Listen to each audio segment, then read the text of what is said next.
From the Bob Mills Weather Center, the Oklahoma weather expert, Travis Meyer. All right, we're wrapping up the Memorial Day weekend. We're wrapping it up on a pretty good note. We did have a few severe thunderstorms that did develop during the afternoon hours and into the evening. This is about 6:15. They had one severe thunderstorm that popped up right along the Oklahoma border area. They had added the tornado watch and then it fell apart. Then we ended up, once we got these storms going to the east, they died down, but then a cold front now is stretching across the area. Severe thunderstorms are rapidly ramping up to the north of us along Interstate 70. They're expected to stay to our northwest tonight, but that's subject to change a little bit later on. So it is quiet tonight, breezy, it is mild, it is still humid, but the winds, of course, have been the major player. Winds are down a lot across the area compared to where they were earlier today. They'll probably hold steady or rise a little bit late tonight, early tomorrow morning. Earlier today, the wind speed's 45 miles per hour in Tulsa.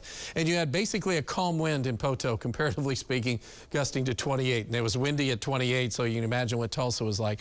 On up to the north, to the northwest, and also in southwestern Oklahoma, very, very windy day. Some of the winds did cause big branch to fall onto a greenhouse. Caitlin sent this picture in East Broken Arrow. So again, trees, love trees, but I tell you what, every once in a while when those branches fall or some dead limbs, it can be very dangerous. So make sure you are watching your trees and being careful when windy days. Well, a lot of the water is dropping now in the area lakes, and that is expected because we haven't had any massive rain. The only place that was rising a little bit was Fort Gibson. 10 killers now, 10 feet above normal after being 34.5 feet above normal, so that's way down. Keystone is headed down. That was welcome news. Skytook is starting to fall off as well. Well, just about everybody is, so that's some good news, especially for boaters.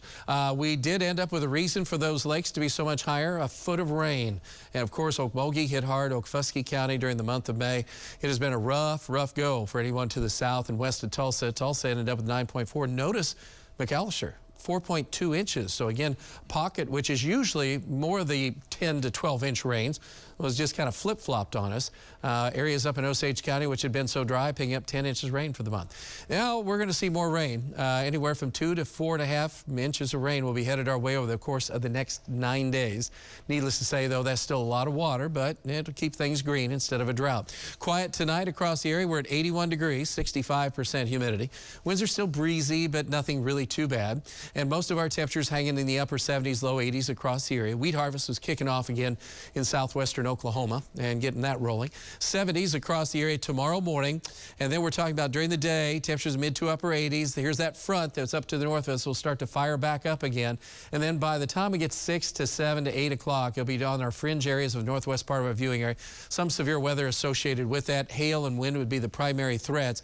And then it gets to be kind of an active weather pattern, because then by Wednesday morning, maybe a little break, but a chance of a few thunderstorms Tulsa east. Then during the day on Wednesday, not much going on, but a few thunderstorms will try to come back again because we have warm, moist air trying to move back north. So we'll be in the 80s, near 90s south, low 70s north of Tulsa. So that's kind of the fire zone for thunderstorms. And then we have another big wave trying to come through as we go on through Wednesday night. And that could be some wind and hail associated with it.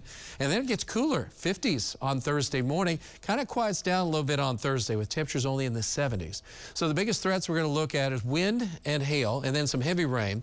Tornado risk is not zero, so we'll still have to keep an eye on that. And our rain chances really don't go away. It's just that time of year, we could say. And the only other thing of note is it's going to be a little bit cooler for the course of the rest of the week, and then it does start to get a little toasty again as we go into week 2. All right, forecast, 73, partly cloudy, sunrise, 6:09.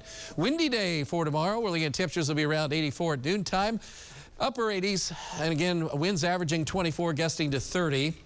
At least it won't be like 40 or 50 mile an hour winds. And then we're looking at unsettled weather tomorrow night into Wednesday night and Thursday. Slight chance for